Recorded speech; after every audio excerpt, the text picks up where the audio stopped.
Welcome friends, welcome to the vibrational channel. आज एक बहुत ही सिंपल टॉपिक एक्सप्लेन करने की कोशिश करूंगा मैं, और आप एनालाइज कीजिए कि कहीं आपकी लाइफ में आप खुद ऐसी नहीं करते हैं। आपने यहां पर एक लाइन देख रहे होगे, एक लाइन देख रहे हो, यहां पर पास्ट लिखा हुआ है, यहां पर फ्यूचर है, बीच में जो है वो प्रेजेंट है। अब पहली बात तो मैं ये आपको बता दूं कि ये मेरा दूसरा वीडियो है।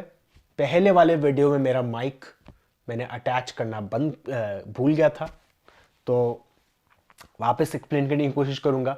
आई होप वो जो लंबा वीडियो है उसको थोड़ा शॉर्ट करके मैं ढंग से इसको एक्सप्लेन कर पाऊं। तो जब भी कभी आप कुछ चीज देखते हो जो आपको अपनी लाइफ में चाहिए, पहली पहली एक चीज कीजिए, एक पेपर पे लिखना चालू कीजिए कि आप क्या चाहते हो अपनी लाइफ में। अब वो चाहे घर हो या गाड़ी हो, कार हो। तो जैसे फॉर एग्जांपल कार लेते हैं, आपको एक कार दिखती है बहुत ही ब्यूटीफुल, बहुत ही अच्छी।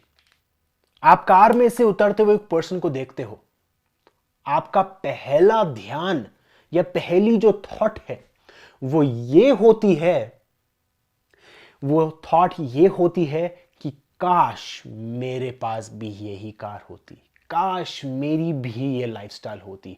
पर आप चाहते इसलिए हो वो कार, ताकि ये बहुत जरूरी चीज है, आप वो कार इसलिए चाहते हो अपनी लाइफ में ताकि लोग आपको देखकर बोलें कि क्या स्टाइलिश बंदा है। पर इनफैक्ट आपका रिएक्शन क्या था उसको देखकर? आपका रिएक्शन ये था कि वो पर्सन जो है उसकी कार है, पर उस पर ध्यान ही नहीं जाता। हमारा हमारा ध्यान जाता है सिर्फ और सिर्फ कार पे। तो जो चीज के लिए आप वो कार चाहते हो वो आपको मिल ही नहीं रही। आप देख रहे हो पैराडॉक्स, ये जो लाइन बन रही है, देख रहे हो? एक तरीके से हम अपने चक्रव्यूह में घूम जाते हैं, हमारी प्रोग्रामिंग में घूम हो जाते हैं। और वो प्रोग्रामिंग क्या है कि जो चीज हम चाहते हैं, जिस रीजन से हम चाहते हैं, वो हमको कभी मिल ही नहीं पाती। इसलिए जो चीज हम हमारी लाइफ में चाहते हैं, हम उसके पीछे भागते रहते हैं, भागते रहते हैं, भागते रहते हैं, और वो कभी भी हमारी लाइफ में आती नहीं है। आज मेरे साथ मेरा दोस्त है राल्फ, और ये 1 साल का पपी है। आज ये मेरे साथ वीडियो बना रहा है। तो जिस चीज के लिए हम जो चीजें चाहते हैं, फॉर एग्जाम्पल वही सेम कार लेते हैं, वो कार चाहते हैं हमारी लाइफ में आ जाए, और फिर लोग मेरे को देखेंगे, मेरी वैल्यू बढ़ जाएगी, मेरी प्रेस्टीज बढ़ जाएगी, लोग मुझे सोसाइटी में मानने लग जाएंगे। पर डीपेस्ट इनसाइट थॉट क्या है उस पर्सन की? कि लोग मुझे रिकग्नाइज करें, लोग मेरी प्राइड बढ़ाएं, मेरी वैल्यू बढ़ेगी। तो हमारी खुद की वैल्यू कम होती है, और हम हमारी वैल्यू जो है दूसरी चीजों पे अटैच करने लग जाते हैं कि अगर मेरी लाइफ में वो घर आ जाए, अगर मेरी लाइफ में वो गाड़ी आ जाए, अगर मेरी लाइफ में वो गर्लफ्रेंड आ जाए, तब मेरी वैल्यू बढ़ेगी। पर द पैराडॉक्स इज कि जब भी कभी वो आपकी लाइफ में आती है, आपको वो चीज कभी भी फुलफिल नहीं कर पाती, क्योंकि लोगों का ध्यान आपके घर या गाड़ी पे नहीं होता। लोगों का ध्यान उस चीज पे होता है कि शायद काश उनकी लाइफ में वो चीज आ जाए। तो घर ले लो, गाड़ी ले लो, पार्टनर ले लो, मनी ले लो, ब्यूटी ले लो, हेल्थ ले लो, जो चीजें आप चाहते हो, आपको चाहिए, वो जिस रीजन से चाहिए वो जानने की कोशिश कीजिए। जिस रीजन से चाहिए वो जानने की कोशिश कीजिए। आपको घर नहीं चाहिए, आपको गाड़ी नहीं चाहिए, आपको पार्टनर नहीं चाहिए। आपको जो चाहिए वो चाहिए रिकग्निशन लोगों से, कि लोग आपको मानने लग जाएं। आप लोगों को कुछ कर दिखाना चाहते हो, और दिखाना चाहते हो कि आप इतने टाइम से जो कर रहे हो मेहनत, वो वेस्ट नहीं गई। आप दिखाना चाहते हो लोगों को, आप अपने पेरेंट्स को दिखाना चाहते हो, आप कुछ कर दिखाना चाहते हो, वो चाहिए आपको। अब दूसरी चीज ये है कि हम उस चीज को इतना बुरी तरह से चाहते हैं, हम उस चीज को इतना बुरी तरह से चाहते हैं कि वो चीज कभी भी हमारी लाइफ में आ ही नहीं पाती। बहुत ही बड़ी चीज है ये, बहुत ही बड़ी चीज है ये। हम जिस चीज को चाहते हैं वो चीज हमारी लाइफ में आ ही नहीं पाती, क्योंकि हम बाहर आर्टिफिशियल चीज, घर, गाड़ी, ब्यूटी, हेल्थ, जो चीजें, उनको इकट्ठा करने में लग जाते हैं इस बिलीफ के साथ कि शायद मेरी वैल्यू बढ़ेगी। बट वो वैल्यू बढ़ती ही नहीं है। अब हम उस चीज को इतना बुरी तरह से चाहते हैं, उस कारण वो हमारी लाइफ में आती नहीं है। उस चीज को हम बोलते हैं रेजिस्टेंस। हम अपनी रेजिस्टेंस बढ़ाते हैं, जिसके कारण वो हमारी लाइफ में आती नहीं है। तो रेजिस्टेंस को कम करोगे तो वो चीज़ें ऑटोमेटिकली आने लग जाएंगी। अब रेजिस्टेंस को कैसे कम करते हैं? बहुत तरीके हैं, बहुत सारे तरीके हैं। एब्राहम हिक्स के 22 जो मेथड्स हैं वो सब कुछ रेजिस्टेंस कम करने के लिए हैं, बट वो थोड़ी टेम्पररी चीज़ों के लिए है। जो चीज़ हमेशा काम आएगी आपको ये रिकग्नाइज करना है कि आपको उस चीज़ को लेट गो करना है, लेटिंग गो, सरेंडर करना है उस चीज़ को। आपको रियलाइज करना है कि वो जो रेजिस्टेंस है जिसके अगेंस्ट आप भाग रहे हो वो एक्चुअली आपका हिस्सा है। आपको उसको एक तरीके से अनकंडीशनल लव देना है। तो आप ये भी बोल सकते हो कि आपको अपने आप को सेल्फ लव देना है, पूरी तरीके से लेट गो करना है वो एस्पेक्ट का, उसको बिल्कुल ढीला छोड़ देना है, उसको अलाउ करना है। और ये बहुत ही इंपॉर्टेंट वर्ड है, उसको अलाउ करना है। अब मैं जानता हूं कि ये जो चीजें मैं ये बता रहा हूं ये थोड़ी बहुत कंफ्यूजिंग हो सकती है, ये सारे वर्ड्स जो मैं आपके ऊपर फेंक रहा हूं, पर ये ऑलमोस्ट सारी एक ही चीज है। आपके पास जो रेजिस्टेंस आ रही है उसको अलाउ करना है, उसको अलाउ करना है। मतलब एक तरीके से जैसे ही आपको वो फीलिंग आती है कि आपको वो चीज़ बहुत ही बुरी तरह से चाहिए, तो आपको रिकग्नाइज करना है कि वो जो फीलिंग है आपको वो बहुत बुरी तरह से चाहिए। वो जो फीलिंग आ रही है आपके पास वो एक्चुअली आपका हिस्सा है। अब आप ये बोलोगे कि मुझे वो चीज़ बहुत बुरी तरह चाहिए, जो फीलिंग है ये चीज़ मुझे बहुत बुरी तरह चाहिए, तो वो जो फीलिंग है जिसके कारण आपकी लाइफ में वो चीज नहीं आ पा रही, वो कोई दूसरा हिस्सा नहीं है, वो आपका ही हिस्सा है। आई होप ये चीजें समझ आ रही हो आप लोगों के लिए, क्योंकि थोड़ा बहुत कंफ्यूजिंग हो सकता है ये।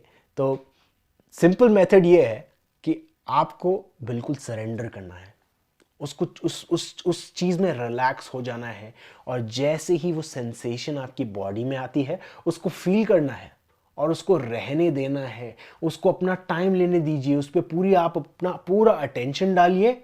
और ये मत बोलिए कि अगर मेरे पेट में मेरे को थोड़ी सेंसेशन आ रही है और मैं उसको सेंसेशन को निकालने की कोशिश कर रहा हूँ, क्योंकि जैसी वो सेंसेशन निकलेगी मेरी लाइफ में अच्छी चीज़ें आने लग जाएंगी।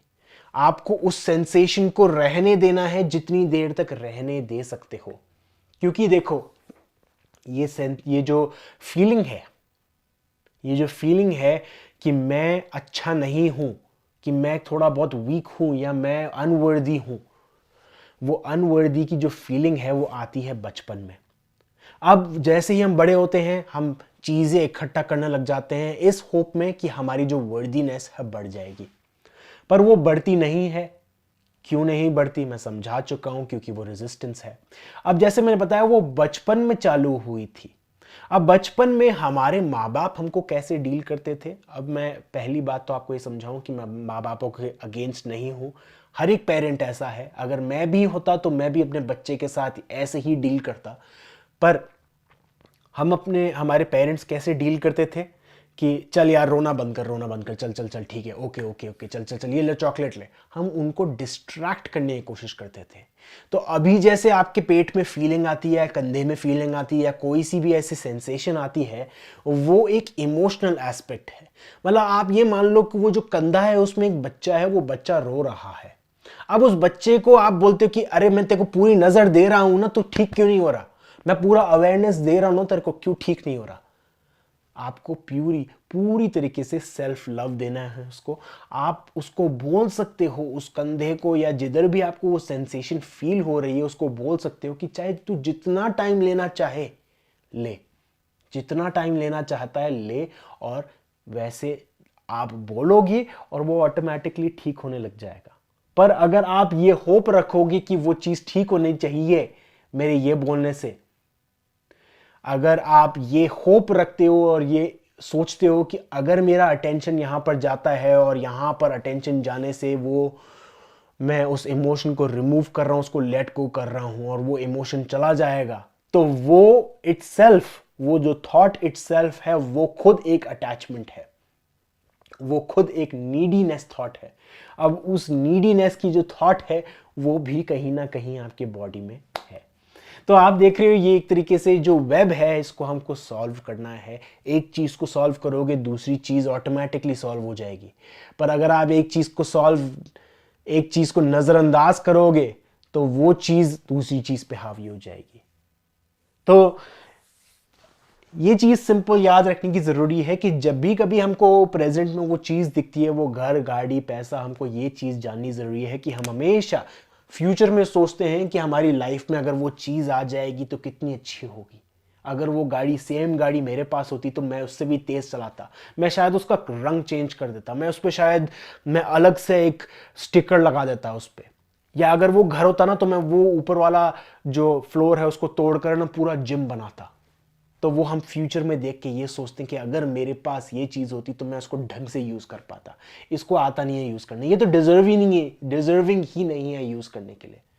या फिर हम पास्ट में जाके सोचते हैं कि यार मेरी लाइफ में तो वो कभी चीज़ आ ही नहीं सकती, क्योंकि मेरी लाइफ में तो कभी घर नहीं आ पाया, ना गाड़ी आ पाई, ना वो पार्टनर आ पाया। तो वो देख रहे हो, या तो हम बहुत ज़्यादा पॉजिटिव हो सकते हैं, हमको लगा कि पर वो खुद एक तरीके से एक अटैचमेंट है, या तो फिर हम बहुत ज़्यादा नेगेटिव हो सकते हैं पास्ट में जाकर। तो ये जो चीज़ है, इन सब चीज़ों में हमको चाहिए इक्विलिब्रियम, मतलब एक तरीके से बैलेंस। वो बैलेंस होना बहुत ज़्यादा ज़रूरी है। अगर आप बैलेंस करोगे उन चीज़ों को तो आप रियलाइज करोगे, ये मेरी फेल्ड एफर्ट है बैलेंस करने के लिए। तो जैसे ही आप उन चीज़ों को बैलेंस करने की कोशिश करोगे, आप रियलाइज करोगे कि वो लाइफ में आपकी इजीली आ पाएंगी और आप बिल्कुल एक हैप्पी लाइफ जियोगे। क्योंकि ये ही बहुत बड़ी चीज़ है, ये सबसे बड़ी कमोडिटी है, हैप्पीनेस। घर गाड़ी नहीं है, वो शायद आपको लगेगा, पर घर गाड़ी नहीं है, हैप्पीनेस बहुत ज़रूरी है। सदगुरु एक चीज़ बोलते हैं, बहुत ही अमेजिंग चीज़ है, जो लखपति है, करोड़पति है, उसके लिए भी चीज़ें इनफ नहीं है, और जो सड़क पे लेट कर जिसके पास घर या गाड़ी कुछ भी नहीं है, उसके लिए भी इनफ नहीं है। तो जो बहुत अमीर है उसको लगता है उसकी लाइफ में इनफ पैसा नहीं है, और जो सड़क पे लेट कर सोता है उसके लाइफ में भी उसको लगता है उसके पास इनफ नहीं है। कौन सही है? दोनों ही सही नहीं है। पर जो बीच में रहकर दोनों को समझता है कि मेरी लाइफ में जितना है वो काफी है। जिस तरीके से हम एयर लेते हैं, अंदर बाहर हम इकट्ठा करके नहीं रखते, उसी तरीके से जो मनी है, अंदर बाहर वो चलता रहेगा। तो दोस्तों, आई होप ये चीज़ आपको समझ आई। बहुत ही सिंपल फंडा है, और इस सिंपल फंडा को समझने के लिए प्रैक्टिस ज़रूरी है। हर रोज़, हर टाइम हमको हमेशा एक स्टेप पीछे लेकर सोचना है कि हम वो चीज़ चाहते क्यों हैं। अपने आप से क्वेश्चन करने की चीज़ है। हमारी जो प्रोग्रामिंग है, उस प्रोग्रामिंग को जानना ज़रूरी है, उस प्रोग्रामिंग को समझना बहुत ज़्यादा ज़रूरी है। So thank you very much दोस्तों। क्वेश्चंस हैं तो प्लीज़ कमेंट बॉक्स में पोस्ट कीजिए। अगर आप न्यू हैं मेरे चैनल पे और आप चाहते हैं मैं कोई नया कंटेंट बनाऊं, कुछ नई चीज़ पे डिस्कस करूं, तो प्लीज़ कमेंट बॉक्स में पोस्ट कीजिए। अगर आप अपने दोस्तों के साथ शेयर कर सकते हैं तो बहुत अच्छा होगा, अगर आपको अच्छी लगती है इन्फॉर्मेशन। और थम्स अप बटन दबाइए ताकि आप दूसरे लोगों तक ये इन्फॉर्मेशन शेयर कर पाएँ और दूसरे लोग इसको समझ के आगे बढ़ पाएँ। So thank you.